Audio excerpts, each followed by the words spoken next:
that running. And the beautiful thing is everything's up for grabs. You know, the title's up for grabs, the top four's up for grabs, the European places are up for grabs, and relegation. So that's why the Premier League is the best. And today we saw that at its finest. The fans around us are 3-1. They were devastated. All of a sudden they get the second one back, and then they just knew they were going to come back into the game, and it was just Premier League at its best.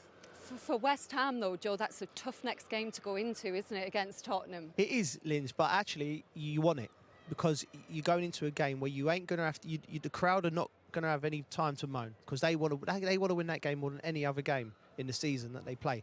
So the crowd will be behind you. They'll be a little bit disappointed. They'll be shocked as well, sitting at home thinking, well, how did we lose that? And the players will be right. Let's go out there. You go and beat Spurs. It's all's forgiven. You're back on. So you want a game like that, I think. I personally would be like, right, let's get right at it. But there needs to be a debrief, like Owen said, and figure out the problems. I got my theory about it. I think you get to that point in a game and you're so tempted to just you're trying to, rather than carry on doing what you do, I think Zuma clipped the ball in behind from a free kick that just give the ball back to Newcastle. You still need to press. If you stop taking your foot off the pedal and you start doing something different, I think and Newcastle sensed that, and then they stepped on. Absolutely, and for Newcastle, it's Everton next, so and they'll be looking at that, do you think, as a good next game to try and really get back in that European contention?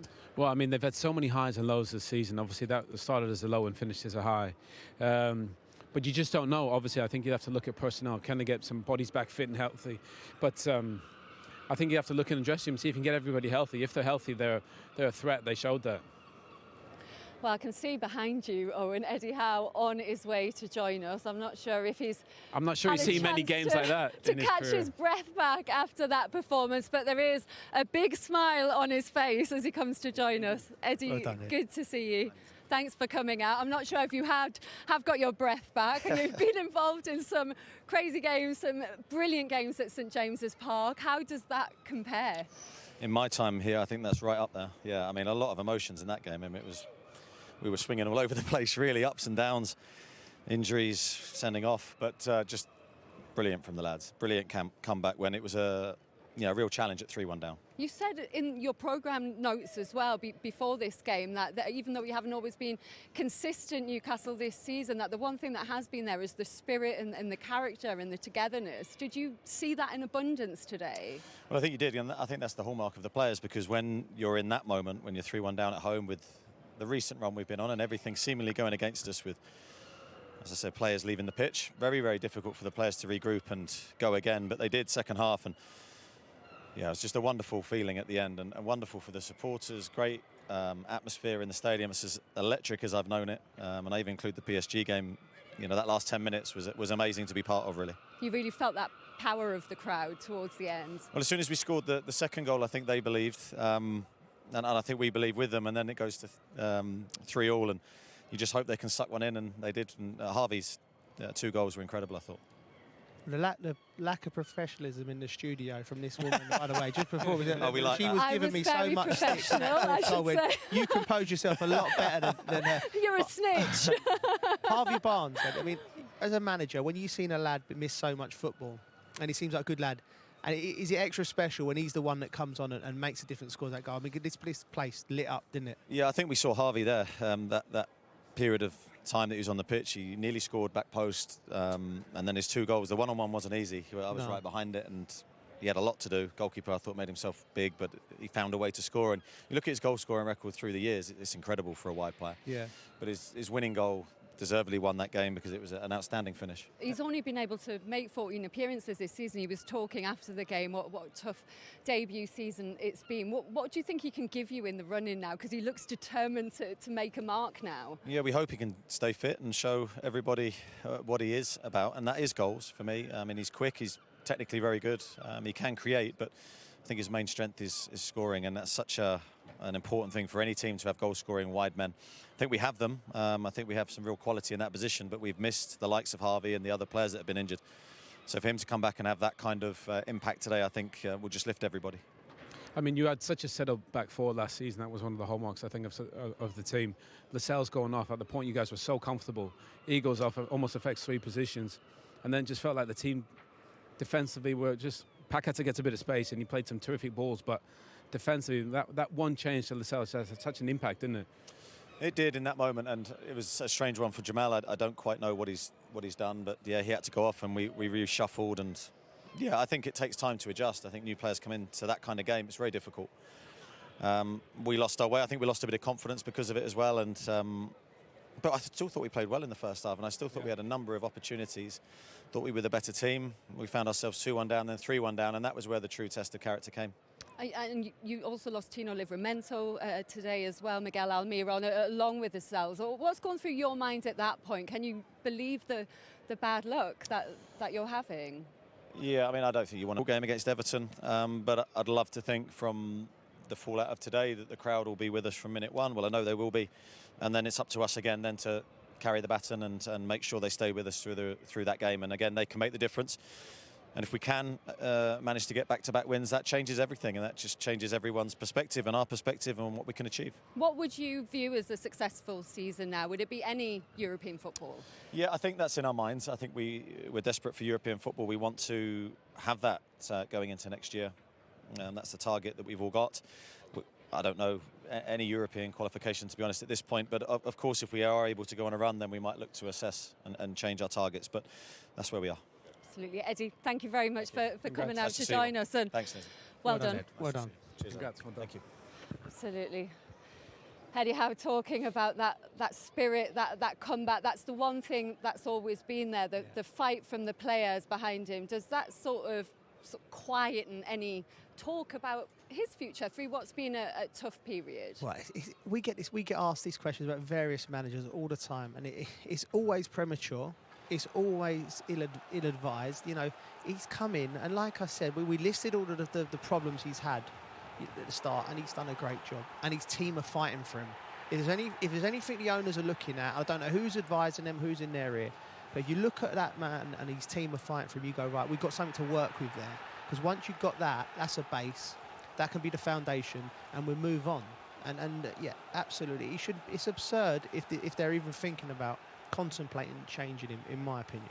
But everything from the club has always been that he has the full faith, the full backing, the full support, Owen.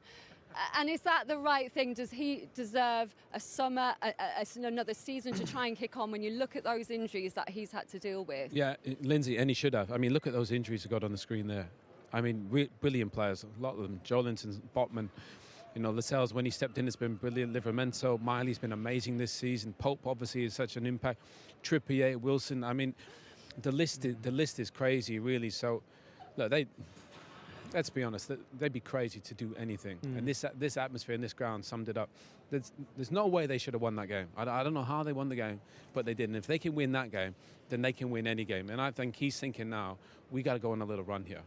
Yeah. And it could start with that today. I don't think Kieran Trippier could believe how they won that game. He's just walked past. I was laughing. His face as he walked past. Look at this. As he was heading out, you miss it. Just before that moment, though, he went. I think there's going to be that feeling of shock that they've actually come back there. But this place is special, isn't it? Yeah, I mean, and going back to that injury list. Like, you know, forget if you're going to concentrate on something as a business, what can we do? What can we do to what are we doing and go through, you know, like the sports scientists, the doctors, the physios, the coaches, all sit in a room. I'm sure Eddie will do this, and go like, what is it we've done this year that's allowed that? Is it just bad luck? It might be a little bit of bad luck, but there'll be a reason for it. Otherwise, why would you send sports scientists, strength and conditioners to universities to get these degrees, get all this knowledge if they can't work out this conundrum? Because if I was owning a business and this player's worth 50 million, that player's worth 60 million, that player's worth 70 million, they're constantly broke, I'd be asking questions. I'd want to know why, and I wouldn't accept I'm thinking from an ownership, I wouldn't accept bad luck, you know, not at that level. It's such a wide range of injuries, though, that they've had here. Owen, and a lot of them are quite unusual injuries, injuries that you haven't seen before. The one to Callum Wilson, for example, a pectoral muscle, it's so rare in football. It's almost like, how do you foresee that? I think Joe's he's onto something. But again, you know, they've got extra load. They've had European football. It happens sometimes.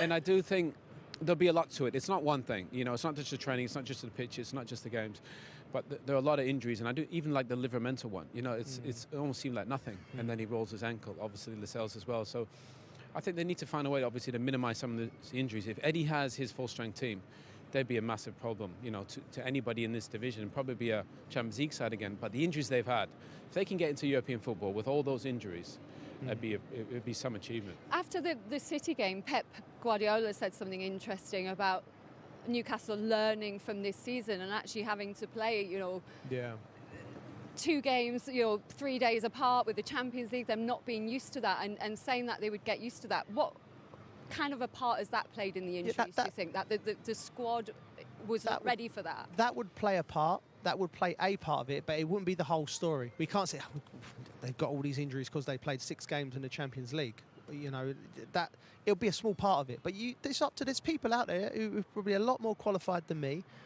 who will be able to put all the pieces together and go, right, we need to change this.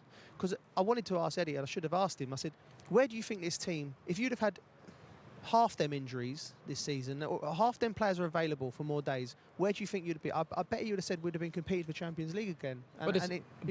But Joe, you're right. It's not so much just the games though, because if you play Saturday, you get a lot of training, you get a bit of rest days. If you play Tuesday or Wednesday in the Champions League, it affects the way you train, doesn't it? It affects the way you cover. You got a lot of travel. You stay overnight. You stay late. So I do think for players that are used to it, you know, the City players, the Liverpool players, the Arsenal players, your body's used to that load. We were used to that load. If you're not used to it, it's almost like 2 leagues, isn't it? If you play European football, you don't. And I think Newcastle have found that out. The players that they signed probably didn't have the impact they anticipated in terms of the transfer window. Obviously, the Tonali situation. So. And then they play in such an intense way. When you do pick up a few key injuries, then the players that you've got are having to run themselves into the ground because they're playing so often. But okay, so you know at the start of the season you're going to at least have 6 more games, right? And you know you've got an inexperienced squad in terms of like what Owen said, like they're not used to playing with that load Saturday, Tuesday, Saturday, Wednesday. So you go, right, what do we just build more recovery in, you know? Maybe you get a bit more training here, you know, because most injuries, in my experience, the innocuous ones are when you're on the pitch and you're not quite right. You know, your body, your nervous system ain't right, and you just roll an ankle or you're just doing a knee of some description or something, and everyone goes, maybe they weren't, you know, maybe there wasn't enough intensity on a certain day's training and there wasn't enough rest on another day's training. There's a whole loads of people who are so better qualified than me to talk about it, but usually what I'm saying is, if you've got all them injuries, there's got to be a way out of it. There has to be a way to make it not so. The injury's the downside from today, but it's all about that result, that comeback. And they are the games, the sort of performances that the fans here wanted to see. They're like going back to the 90s for Newcastle, aren't they, being part of games like that? Well, I think everybody, you could feel the energy. I mean, people were high-fiving each other all around us, running up and down the stands. And I think for even Eddie said, that's one of the best games he's had since he's been here, taking into account even PSG. So, look, it's a special place. I mean, look at this place. I mean, it's a beautiful football stadium. The fans deserve a brilliant football team, which they have. But to win a game, losing 3-1 with those injuries are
يصل متأخرا للكورة فهو بره اللعبة. كولويل سايب مساحة كبيرة وراه، بالمناسبة عبد الله ديكوريه اللي هو عليه الخط ده هو اللي سجل الهدف في الكورة دي، وبادي يشيل بيجري وضعه التشريحي غلط في هذه اللقطة. أيضا الكرة عدت منه وتم تسديدها، صدها الحارس وردت لعبد الله ديكوري اللي سجلها. استقبل تشيلسي هدف بهذه الطريقة، لأن في قبل هذه الكرة كان الفريق يهاجم ب6 لاعبين ولا يؤمن منطقة نص الملعب ولا يؤمن كايسيدو، فبالتالي بيظهر زي ما انت شايف عندك جالجر بشكل مضحك، ديساسي اللي واقف عليه الدايرة لوحده ده بشكل مضحك، بدياشيل اللي عليه الدايرة هو كيلفرت لوين من ايفرتون بشكل مضحك، كايسيدو بشكل مضحك، وايضا كولويل بشكل مضحك كبير. هنا عندنا لقطة تاني، دي مرتدة من المرتدات او هجمة من الهجمات بتاعتنا اللي كانت بتتعمل ما قبل الهدف بتاع ايفرتون. بص احنا مهاجمين بكام لاعب؟ 1 2 3 4 5 6 لعيبة من المنطقة الوسطى في برايتون، وتاركين نص الملعب وتاركين كايسيدو بدون حماية. فلما رجعت الكرة وارتدت أصبحت اللعيبة بتاعتنا بتجري ورا الكرة، وده الفكر اللي أنا بقولك عليه، إن السيد ماوريسيو بوتشينيو قاعد بيهاجم كأنه قاعد مع توتنهام في 2018 وفي 2017.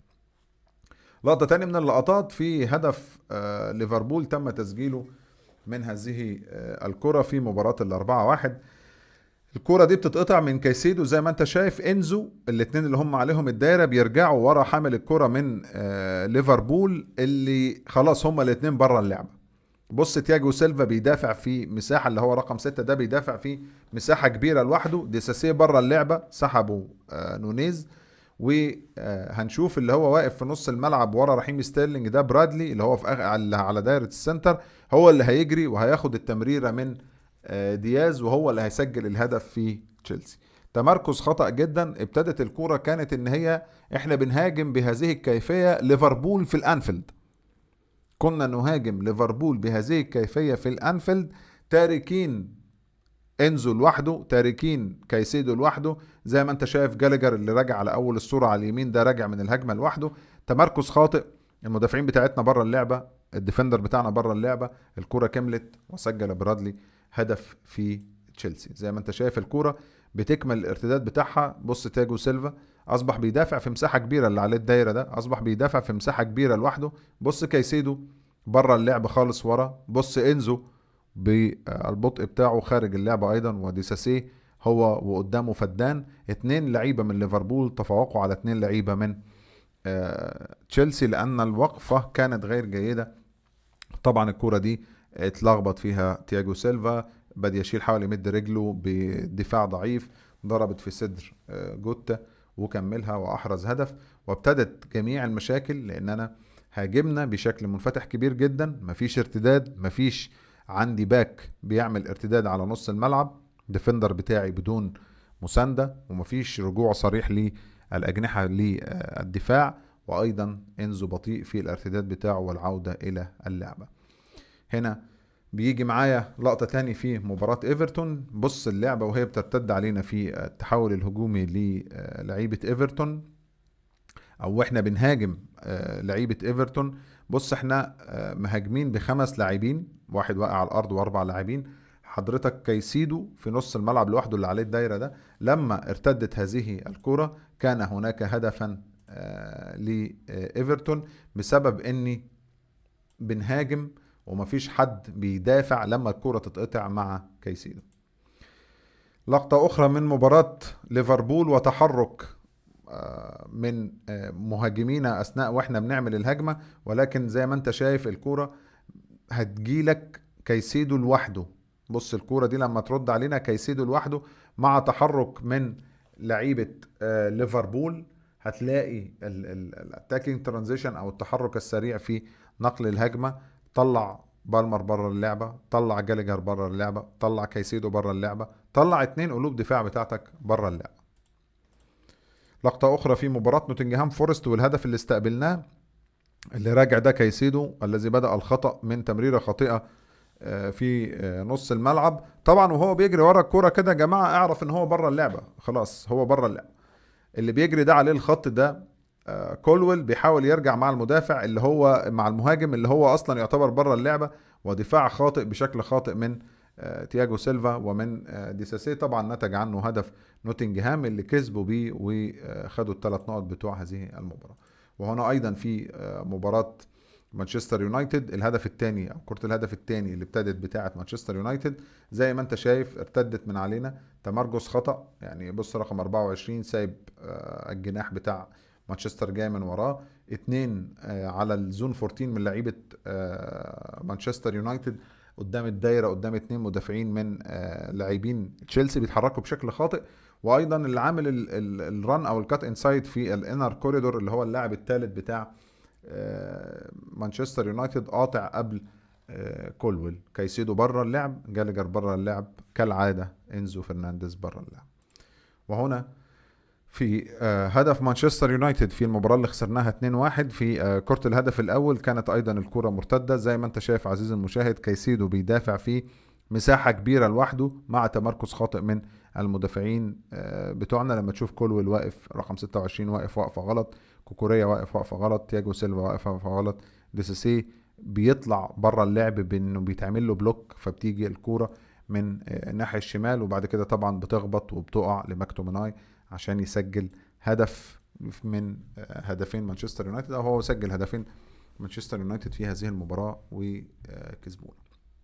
اصرار بوتشينيو على الهجوم اللي بيخليك تتكلم طب ده اللعيبه ضيعت احنا هنعمل ايه، واهمال الادوار اللي بيعملها رودري، اللي بيعملها ستونز، اللي بيعملها اكانجي، اللي بيعملها ناثان اكي، ان واحد يرتد جنب الديفندر ويبقى دايما في 2 في نص الملعب عند السيتي حتى في هجومهم الضاري علشان يقلل وقت او يقلل الهجمات المرتده اللي هتبقى على السيتي، وبيعملها ديكلان رايس وبيعملها اوديجارد وبيعملها كيفور او بيعملها زيتشينكو مع ارسنال، بيعملها ارنولد، بيعملها جوميز، بيعملها لعيبه كتيره مع ماك أليستر اللي هم او اندو في ليفربول. بيقولك ان تشيلسي عنده مشكله كبيره، انت في كل مره بترتد فيها الهجمه عليك ما عندكش ظهير بيرتد لنص الملعب وما عندكش ديفندر بيدي حمايه ل كايسيدو، فبتبقى في مشكله كبيره دايما عندنا. ليه ما نلعبش 4-4-2 لو انت عايز تأمن؟ مش هقول لك 3-4-3 لاني واضح ان النهج مش مساعد. لو تلعب 4-4-2 على الاقل تدي اضافه لنص الملعب او تدي واحد يعني زياده في الديفندر لكايسيدو. تحول لل 3-4-3 عايزه ديناميكيه من كل الفريق بتاعك في حالات الاصابات وفي حالات ان في لعيبه لسه بتثبت نفسها وفي حالات ان الدفاع عندك مش ثابت وانت كمدرب مش عارف تثبت هذا الدفاع ومش عارف تثبت هذه التشكيله، هنعاني منها مشكله. ولكن الابقاء على خطه ال 4-2-3-1 اللي هي بتسمى 4-2-3-1 ولا ينفذ منها ال 4-2-3-1 هي ملخص لخطايا بوتشينيو الفنيه. عندنا مشاكل كتير في نص الملعب، ما تقوليش اصل اللعيبه بتضيع فهو هيعمل ايه. بعض مباريات هو هيعمل ايه، وبعض مباريات عزيزي المشاهد مش بس انك بتضيع هجمات يبقى انت كده لعبت مباراه حلوه، لا. ويمكن احنا اتكلمنا في مباريات كثيره كنا طالعين كسبانين منها 1-0 و2-1 والناس عايزه تقول لك يا عم كسبنا، انت ما بتعرفش تفرح، والناس مش عارفه تفرح لان اللي قاعد بيتفرج على الفرقه عارف ان الفريق يعاني فنيا من اخطاء فنيه قاتله للمدرب. يتضح انه يتمسك بافكار قديمه من 2017 2018 يحاول تطبيقها في 2023 2024 ويتناسى او يتغافل عن عبد او عن جهل ان فرق البريمير ليج كلها تطورت. ولذلك عزيزي المشاهد نغض الطرف عن اي حاجه، نغض الطرف عن الاصابات وعن اي ظروف تحيط بالفريق. انا بكلمك عن النقط التي ضاعت بسبب تدخلات المدرب واصراره وعناده باي 11 لاعب في الملعب. تشيلسي فقد حوالي 21 او 22 نقطه كانوا ممكن يخلونا موجودين بمنتهى السهوله في المربع الذهبي، وهذه النقاط فقط هي اخطاء المدرب، اخطاء مدرب فنيه، بعيدا عن الاصابات، بعيدا عن الصفقات، بعيدا عن وجود مهاجم من عدمه، بعيدا عن جاهزيه الاظهره، بعيدا عن جاهزيه لعيبه نص الملعب. هناك مباريات ضاعت بسبب المدرب واخطائه الفنيه. استمراره بمثل هذه الاخطاء مش هيقدم ولا هيأخر حاجه عزيزي المشاهد. يتغير المدرب، يتغير افكار المدرب وانه يتطور. انا اشك ان بوتشينيو هيغير من افكاره. وتاني انا عندي كلمتي ان هذا الرجل مش شبهنا، مش شبه تشيلسي، وعمره ما هيجيب طموحات جمهور تشيلسي. هذه كانت اخطاء بوتشينيو الفنيه في التوقف الدولي الاخير. خلي عينيك رايحه عليها فيما تبقى من الموسم لحد ما الموسم يخلص على خير، ويا رب نكسب بطوله، ويا رب نحقق مركز متقدم في الدوري، ومن يدري لعل الله يحدث بعد ذلك امرا. لو ما كنتش عملت لايك من الانترو الاولاني انزل اعمل لايك، لو مش مشترك في القناه اعمل سبسكرايب وفعل الجرس عشان توصلك اشعارات بكل الفيديوهات الجديده. اشوفكم فيديوهات تانية ان شاء الله. كل سنه وانتم طيبين، رمضان كريم، سلام.